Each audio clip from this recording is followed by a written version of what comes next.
I. "Make your mind easy, father," she said. "I am going to marry Mr. Cossey." He put the cup down in such a fashion that he spilled half of the tea, most of it over his own clothes, without even noticing it, and then turned away his face. "Well," he said, "of course it is not my affair, or at least only indirectly so. But I must say, my love, I congratulate you on the decision which you have come to. I quite understand that you have been in some little difficulty about the matter. Young women often have been before, and you will be again. But to be frank, Ida, that Quaritch business was not at all suitable, either in age or fortune, or in anything else. Yes, although Cossey is not everything that one might wish, on the whole I congratulate you heartily." "Oh, pray don't," broke in Ida almost in a cry. "Whatever you do, pray don't congratulate me." Her father turned round again and looked at her, but Ida's face had already recovered its calm, and he could make nothing of it. "I don't quite understand you," he said. "These things are generally considered matters for congratulation." But for all he might say, and all he might urge in his mind to the contrary, he did more or less understand what her outburst meant. He could not but know that the exclamation was the last outcry of a broken spirit. In his heart he realised then, if he had never clearly realised it before, that this proposed marriage was a thing hateful to his daughter, and his conscience pricked him sorely. And yet, it was but a woman's fancy, a passing fancy.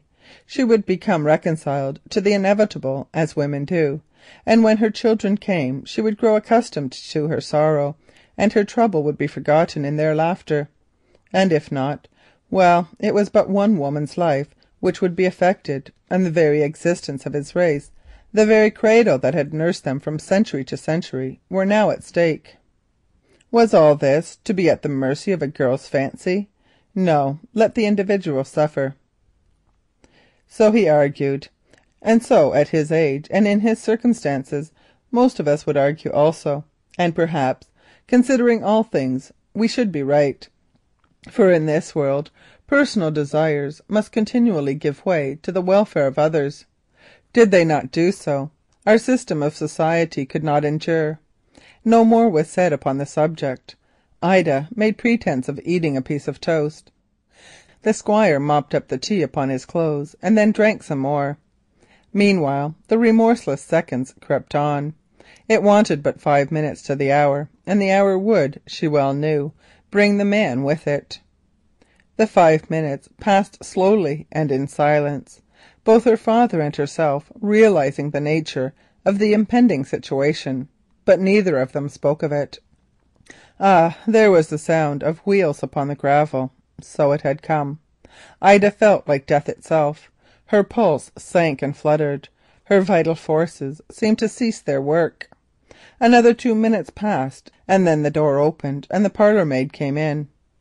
"Mr. Cossey, if you please, sir." "Oh," said the Squire, "where is he?" "In the vestibule, sir." "Very good. Tell him I'll be there in a minute." The maid went. "Now, Ida," said her father, "I suppose we had better get this business over." "Yes," she answered, rising, "I am ready." And gathering up her energies, she passed out to meet her fate. End of chapter 42.